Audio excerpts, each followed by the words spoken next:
whether I don't know where I'm going, but I'm still happy about how they tell us.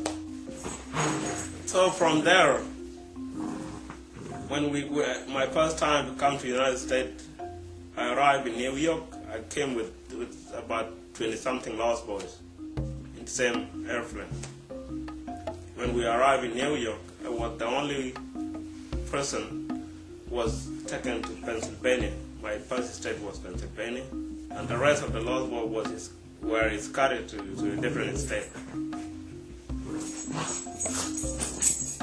Actually, the life in the United States was really a different life from the life that I've been in since I was born. Especially for the environment, the system, and the food were really totally different. And the harder part was,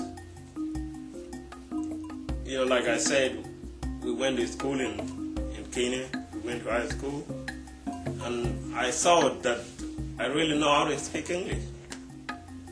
But when I try to talk to Americans, they don't really understand what I'm saying. And I can hear my voice, I'm saying it in English. That was really hard part for me. And the other part was food. It took me 2 years to get used to American food. It took me 2 years. So when you first came to Pennsylvania, you were with the family? Yes, when I came to Pennsylvania, I was with a foster parent. And did they try to make food that you would like?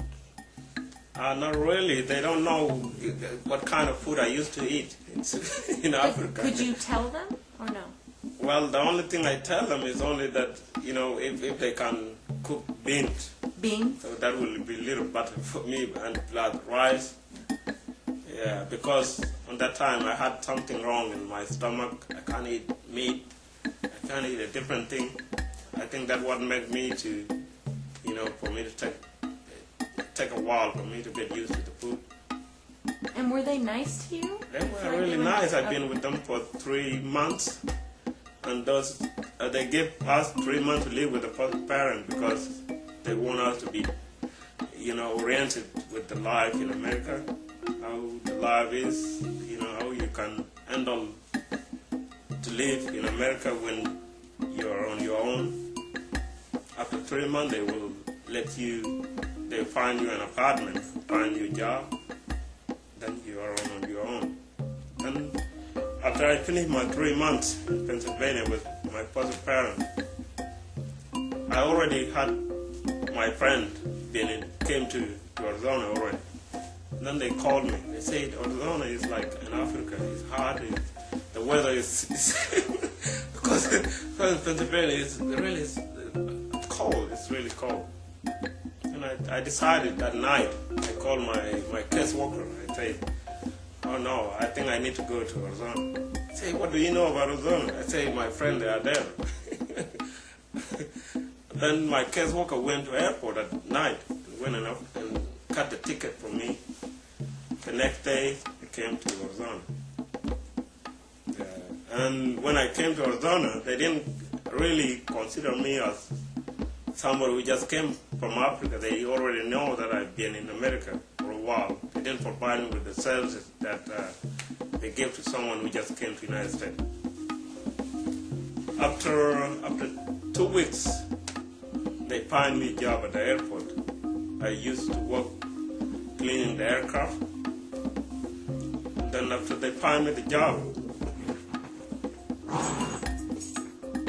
it was really hard to go to work by yourself, taking the bus. That was the sad part of being in America, because I think it might be the first time too for us to walk. We never walk. We just, when we left our parents, we were under our parents. When we came to the camp, we didn't walk. We just go to school and UN would provide that little food for us. And I used to work on the weekend. So it was really hard for me to take a bus. They just tell you that you will take this kind of bus, red line, blue line, and go to the airport. So I used to get lost in the morning when I'm coming back. I was to live at the bus. Yeah, but it was not really bad. After 5 months, I bought my first car. Then I became an American. I do everything on my own. I think that was the really harder part for being in America in the first time. And the reason when we come here, we have this good opportunity to go to school, to have your own job, and you are able to send money to your relative, because most of the lost boys who are here in the United States, most of them, we are the first generation to go to school, and we are the only alternative for our relatives to get out from us. Like myself, I think I can say that I'm the only one in the entire relative that have an opportunity to get money to help them all the time. And my elder brother, that I love him before he got married. He got married while I left. So in 2002, I think he got killed in Khartoum. I think something happened between the tribe, and he was killed, and he left like 4 kids behind. So when I found out in 2004 that my parents are still alive, because in 1989 up to 2004, they never heard where I am. I never heard where they are. We don't even know that, I don't even know that they are alive. They don't even know where I'm alive.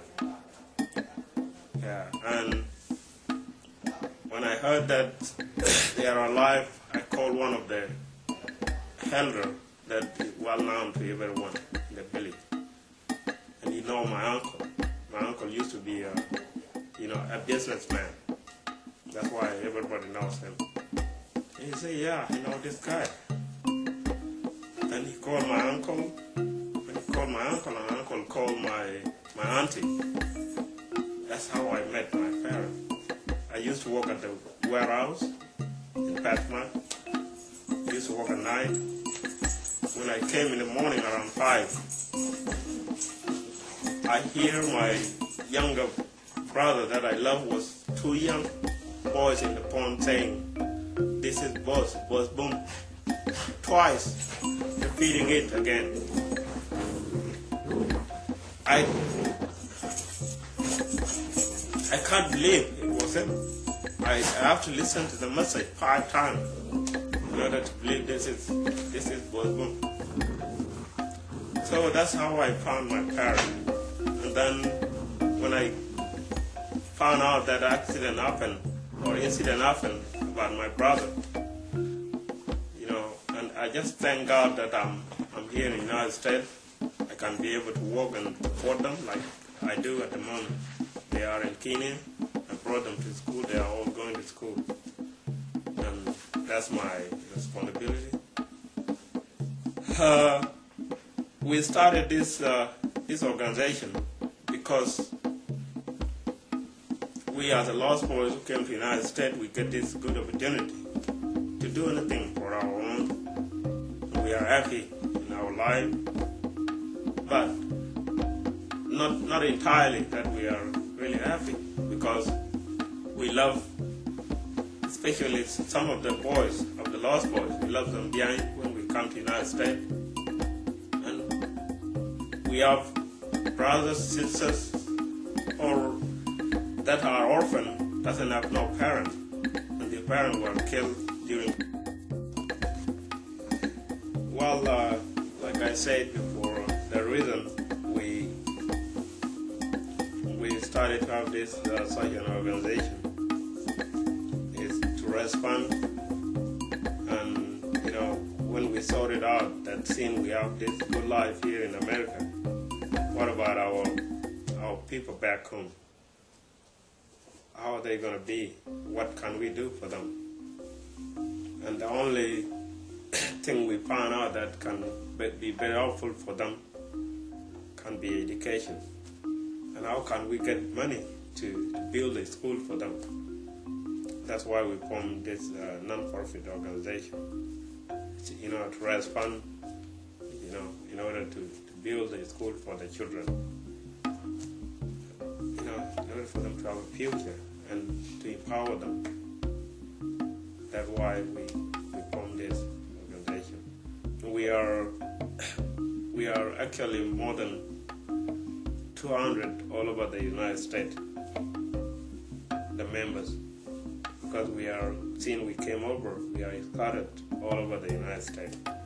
We are from the different states. And we do the same thing, agree to do this no matter what. In the first place, we started on, collecting money from each of every member, $10 a month. That's how we continue doing that. But $10 a month will never do anything. We'll never build a school. The school, it takes, a lot of money. And we think that, there are good people that might see what we are really doing. We don't do it for ourselves. We do it for them in order for them to have an education. And that's why we formed that kind of organization.